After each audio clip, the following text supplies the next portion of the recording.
want people to know that freedom is possible. It's no coincidence that Gandhi started his movement in South Africa. No coincidence. We're all tied together, as Martin Luther King says, in a single garment. Yes, what affects one directly affects all of us indirectly. We are one people. We may have many different colors, maybe different creeds, but ultimately we are all one. We are indivisible. We cannot be separated. When you hurt, I hurt, because we are part of each other. That's why they're marching. Yes, I know why you're marching.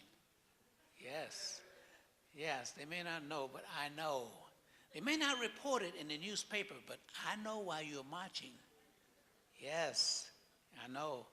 Don't be surprised if I join you in some distant country. It may be possible, yes. My final comment is this. I was with Martin Luther King on April 4th,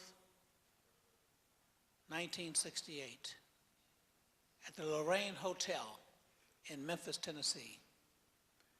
In fact, I still have my key to my motel room. Martin Luther King was in 306, and my room was 206. I have my key.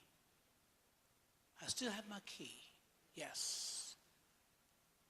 And the last words I had with him, we were in his room that morning, and he was telling me about the press conference and giving me the information he wanted me to have when I went to Washington, D.C., because I was a coordinator of the Poor People's Campaign, his last campaign. I must confess to you, I didn't want to go on the campaign.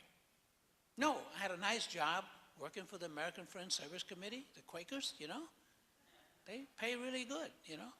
Yeah, they give you vacation time, they have a hospital plan, they even give you reimbursements for mileage when you drive your car. Did you know that? Now, I don't know if they have any job openings for you, you know, but it's a great thing. So Martin Luther King says to me, Bernard, I want you to come to Atlanta. We're getting ready to organize this big thing. I said, but Martin Luther King, you know, I have two babies I have to feed. I have to take care of these children, you know. So I need to know how much of the salary. What is the thing? He said, oh, don't worry about that. You just come down here. I said, okay, I'll do it. And then the thing that made me make up my mind when he said to me, he said, Bernard, we're going for broke. This may be my last campaign. He had a feeling that he was coming to the end. And when he said that, I sent in my letter of resignation. I will go, say no more. But this last day I was with him. We were planning for the Poor People's Campaign press conference in Washington, D.C., so we could announce officially the campaign. And Martin Luther King said to me, it had nothing to do with our discussion. He said, Bernard, the next movement we must have is we must internationalize and institutionalize nonviolence. A comma. We finished the conversation later. Okay. 5 hours later, he was assassinated on the balcony of the Lorraine Hotel. Then I had to figure out, what am I going to do?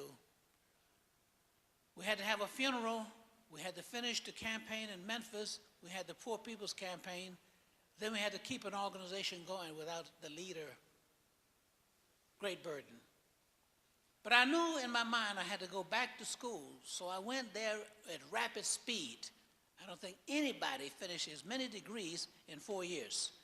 I finished an undergraduate degree, a master's degree, certificate of advanced study, and a doctorate from Harvard University in 4 years.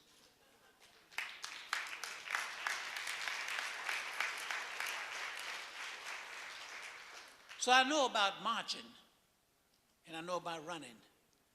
It was not because I was impatient, because I didn't know how much time I had left. So that's why we do the work today. So I want to say to you and congratulate you, keep marching. I want you to march until the psychological walls of violence defense fall in the minds of those perpetrators of war in the world. I want you to keep marching. Don't stop marching. March until the mountains bow to you. When you walk through those hills, I want the trees to bend over and wave at you. Keep on marching. March until the sun rises, until the sun sets. Keep marching, whether it's in the sunshine or whether it's in New York in the rain. Keep marching. March on. Keep your feet high. Keep stepping, because you're marching to a future of peace and nonviolence in the world. Don't let anybody turn you around. March for freedom. March for justice. March for equality.